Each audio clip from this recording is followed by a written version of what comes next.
Hello everyone and welcome to Grandstand Sports Data. In today's video, we'll be giving you the round 2 betting preview between the Dallas Stars and the Winnipeg Jets.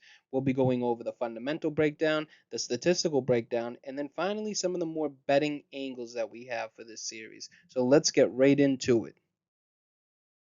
All right, so let's break down this matchup statistically. And you can see at first glance, it looks like Winnipeg has the big edge here statistically. You can see that Winnipeg ranks number one in power rating, SRS, both goal differentials, power play efficiency, and even save percentage. So that's a murderer's row of high impact predictive metrics. Moving on to Dallas, though, they're not weak.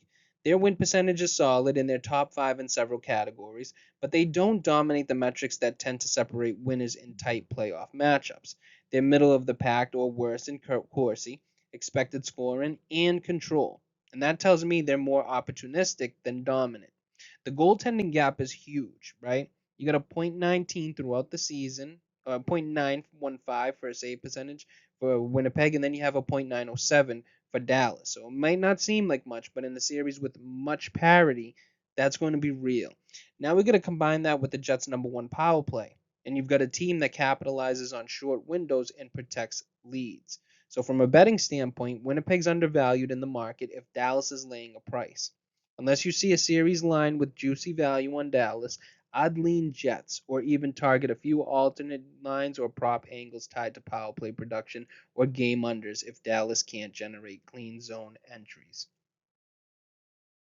All right, so starting with the fundamentals, as you can see, the coaching looks like it's a wash. So DeBoer and Arniel both have decent postseason win rates. So there's no clear edge in the room, but from a bench leadership standpoint, I will say DeBoer does have more experience when coaching in the playoffs. So that's maybe something to keep in your back pocket. Now, Dallas's top end forwards have been playoff killers. Rantanen, Robertson, and Hintz are carrying big Corsi 4 numbers and positive plus minus, meaning they're not just producing, but they're tilting the ice when they're out there. I did put in Robertson because he may play in this series, so I slid him into that last forward spot. So just to keep that in mind. On the flip side, though, Winnipeg's top line or their top talent here is solid, but it gets a little shakier when you get deeper into their rotation, especially guys like Ehlers and Velarde, where they're running negative in terms of those plus minus numbers. Now, here's where the bet leans. Jake Ottinger versus Connor Hellebuck, right? Ottinger's playoff resume is elite, almost 64% quality start percentage when he gets out there, but he has a plus 16.8 goals saved above average. That's huge, right? Hellebuck, meanwhile, has been a liability in past postseasons, even with regular season dominance. He's about to win his third Vezina, but has a minus 9.1 goals saved above average and a subpar 42.423 quality start percentage. It shows he hasn't held up in big moments. I'm sorry, those are just the facts. I know some Winnipeg fans go, that's just the narrative. Not necessarily.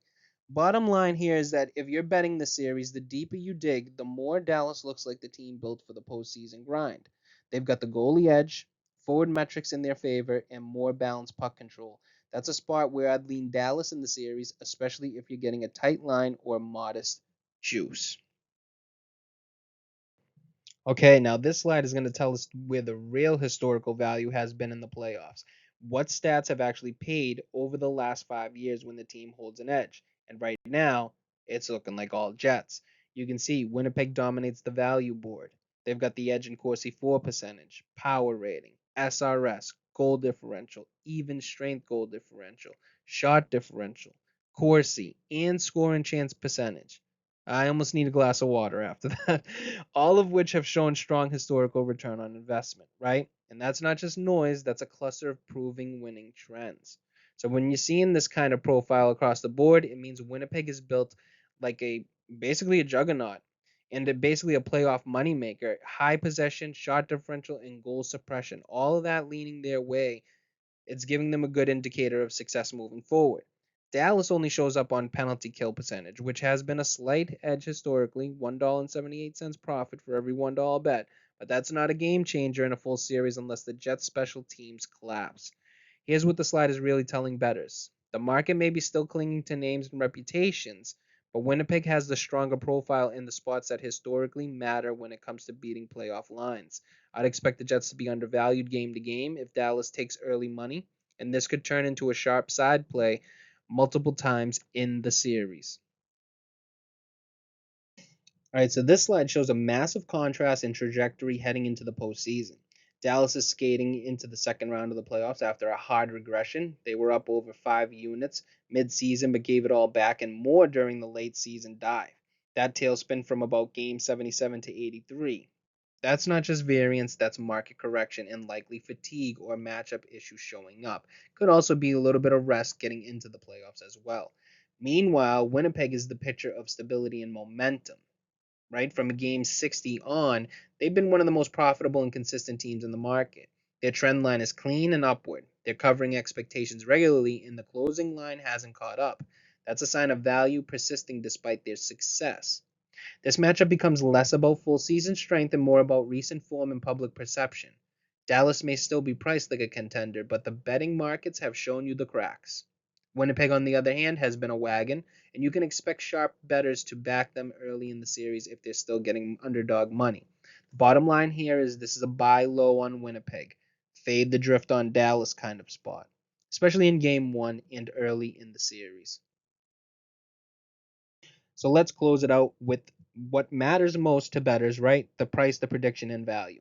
The books have Dallas as the favorite in this series, laying minus 160 on the money line and minus 1.5 games at just minus one at plus 120. That's a clear market stance on Dallas being the better team overall. But our model is kind of pushing back hard, right? We've got Winnipeg winning the series 65% of the time. So 65% of those 10,000 Monte Carlo simulations going in Winnipeg's favor, and it's backing that with both the spread and the money line. So it's rare you get a dog across both metrics with this much predictive edge. That plus 135 on Winnipeg is straight value for those who think the same. You're getting a team in better current form with a superior goaltending track record this season and more profitable playoff indicators, and you're catching plus money. So if you trust the data, you're not just betting Winnipeg, you're betting with them with conviction. This is the kind of spot where the public leans legacy or Dallas, but the smart money leans metrics like Winnipeg. Now, for my 2 cents, I think that the goaltending is going to be the significant edge in the series. If Dallas can get guys back like Heiskanen and Robertson, I think this series is going sixth the other way. That's just my take. So I don't believe in what the model's saying. I'm going against the model in this specific time. I'm going more towards the market. I think that minus 1.5 for Dallas at plus 120 money, that looks pretty enticing. I think that Hellebuck looked like a puddle in the last series, and he was lucky to get out of it. He really was.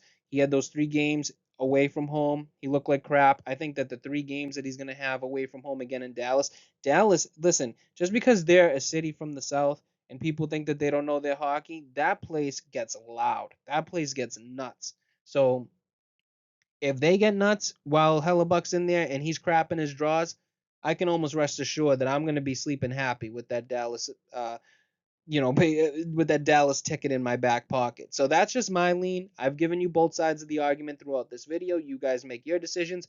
But me, personally, I like Dallas in this series. Okay, so thank you guys for tuning in to the NBA first round playoff preview. We hope you had a great time and picked up some awesome information. Now, don't forget to subscribe to Grandstand Sports Data for more great shows like this one. Also, don't forget to give this video a like and share it with your friends. And leave a comment down below on who you think is going to win this series. That's all for now, and we'll see you guys in the next one.